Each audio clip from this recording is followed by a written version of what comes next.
بسم الله الرحمن الرحیم.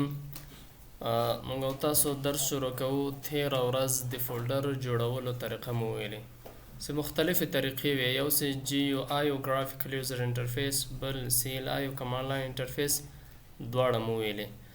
اوس د فولډر جوړولو طریقه موږ او تاسو زده که په فولډرو باندې یو څه تخنیکونه کار کوو. نن اول تخنیک یو دا ده چې کمپیوټر په یو نوم دوه فولډر نه قبلوي. چې کله ته یو فولډر جوړ کې کنټرول شفت ان دا شارټکټ د فولډر جوړولو د طریقې و کنه. څنګه موږ او تاسو یو طریقه دا و څنګه فولډر جوړ کو. کنټرول شفت ان دا په تاسو مثال زه دلته لیکم چې علي انټر کا علي په نوم راغی. که زه اوس وغواړم چې بل فولډر د علي په نوم جوړ کړم دا نه قبلوي. څنګه راځو فولډر زه ورته لیکم چې علي دا سکله زه انټر کم دلته ګوره جواب ورکوي چې دغه فولډر د الف په نوم ته یو فولډر لرې. آیا ته غواړې چې دا د هغې په ځای لاړ سي همدغه یو الف پاتې سي؟ که زه کله ورته یس ووایم هغه لاړم هغه یو الف پاتې سو.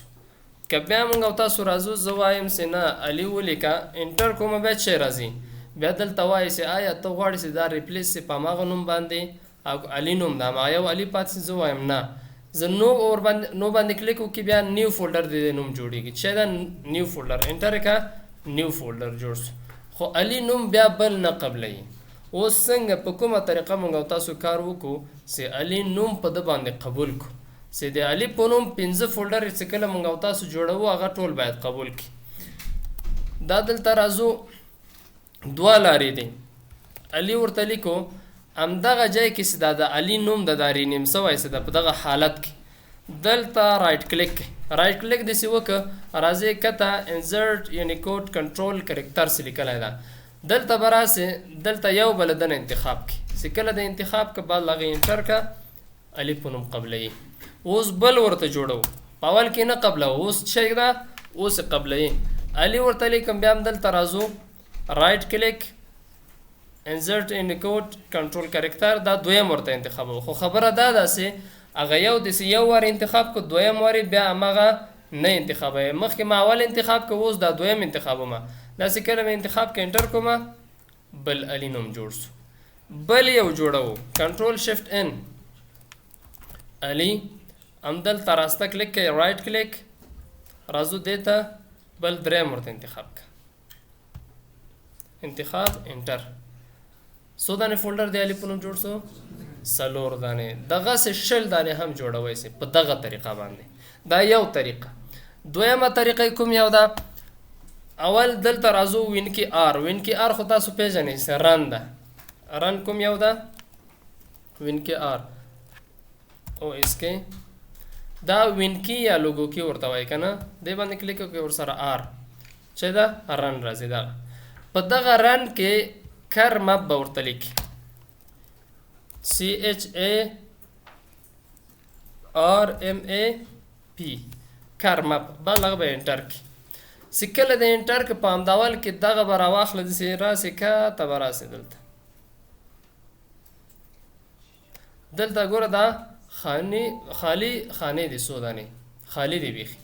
دا به یو راواخلې سلیکټ به ورباندې ووهې ورپسې بیا کاپي به ووهې بیا به دلته راسې دلته فولډر بل به جوړ کړو کنټرول شفت ان ورته لیکو علي. هغه به څه کوي دا به همدلته به راسته کلیک وکړي ورباندې دلته دا به پیسټ وایي پیسټ بل هغه انټر که د علي په نوم جوړ شو. بل هم دا بله طریقه ده. بل فولډر جوړ که دلته راځو اول دلته بل یو خانه ورته انتخاب که دا سلیکټ کاپي بل هغه راسه دلته بل فولډر ورته جوړ که کنټرول شفت ان علي کنټرول وی پیسټ کوي اتومات انټر کنټرول وی دا د پیسټ ده. کنټرول سی کاپي کوو که نه موږ او تاسو کنټرول وی بیا پیسټ کوو د شارټکټ لارې کنټرول وی ورته ووهه اتومات راځي. بل فولډر جوړوو دلته راځو دلته یو خانه به ورته انتخابوي. ګوره دا خالي خانې دي دا به ورته انتخاب کې دلته بیا به راس دا فولډر به راواخلې دا به رینیم کې علي او کنټرول وی دلته به یې پیسټ کې د علي په نوم جوړ شو. دا یې دویمه طریقه. بل طریقه چې همدې سره بیخي مشابه طریقه ده هغه دا ده چې فولډر بغیر له نوم نه فولډر نه قبلې. کمپیوټر بغیر له نوم نه فولډر نه قبلې. چې ته کله یو فولډر جوړی باید نوم ولري، یو نوم باید ولري.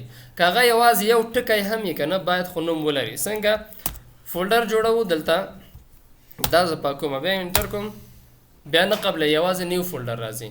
یعنی بیخي چې نوم ونه لري دا بیخي نه قبلې. که یوازې یو ټکی هم یې بیا یې قبلې. په طور مثال دلته ټکی ورته ږدو، ګوره دا یوازې یو ټکی هم نه قبلې. رښتیا دا شیان هم نه، یوازې هغه به ورسره وي، لیکنه باید یې ښه حروف ورسره وي، یو دوه حرف هم سي بیا یې قبلې. یوازې ټکی نه قبلې ځکه هغه د ایکسټنشن ده که نه، ایکسټنشن سره راځي. بیا اوس دلته زه وایم چې باید داسې یو فولډر زه جوړ کړم چې بیخي دغه نوم ونه لري، یو ټکی هم نه. دا څنګه جوړوو؟ دا به هغه کې نوم به یې پاک کړي، همدلته به راسته کلیک وکړي، لکه څنګه چې مخکې هم کار کوو. اوس هلته نوم به م ورته ولیکه علي، اوس ورته نوم هېڅ هم نه لیکو، همدغسې راځو. دا یو خانه ورته انتخاب کړه، انټر یې کړه، بیخي نوم نه لري، بې له نومه فولډر ده. بل فولډر راځو، دا هغه دا پاک کړه، ښه دا رینیم کړو.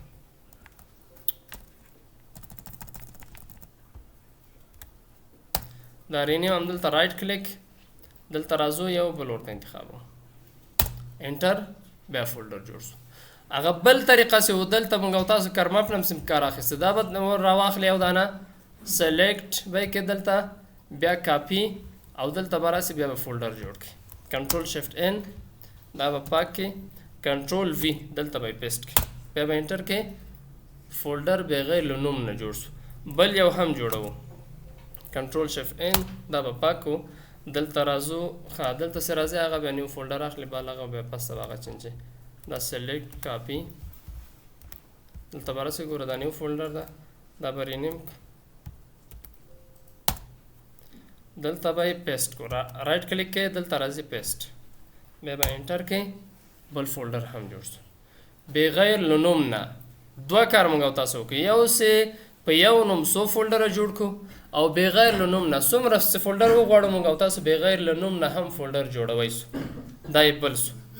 راځو بل تخنیک په دې فولډر کې چې دا هغه چې دغه آیکن ونه لري، اوس نوم خو نه لري دغه، زه وایم دا آیکن هم ونه لري، دا شکل یې نه. دا به څنګه کار کوو؟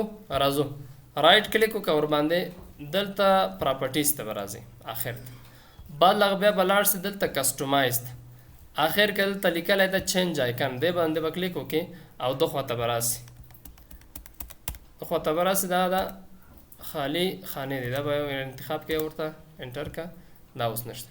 دلته مخکې فولډر اوس شته ښکاري نه، خو دلته موجود ده، ګوره دا فولډر ده، کلیک وکړه ورباندې، دغه فولډر چې نه لري. او که ته پکې معلومات اچوې، په طور د مثال څه ده، دا دلته دا معلومات به پکې واچي، دلته ګوره معلومات هم شته پکې، دا خو ښکاري نه، ډیسکټاپ کې شته ده خو ښکاري نه، معلومات هم پکې دي، دا د معلومات پکې اچولی دلته، دا دننه معلومات هم پکې دي، خو هلته څه کوي، هلته بیخي ښکاري نه، دا معلومات به ترې راواخلم، څه دا بیا ورک شي، دا به کټ کړو دې چې نه، دا پیسټ کړو. ښه اوس خو دا فولډر هم جوړ کړو. بل کوئ زه هم دغسې، نو دلته پراپرټیز ته به راځئ، بل به هم درته کار وکړم. راځو کسټمایز ته، هغه نه بعد دلته آخر کې به راسئ چینج آیکن، دو خواته به راسئ، یو آیکن به ورته چینج کړي، دا ورته انتخاب کړه، دغسې بل دلته ده، دا به دلته راغی. اوس ډیسکټاپ کې ښکاري نه خو موجود ده.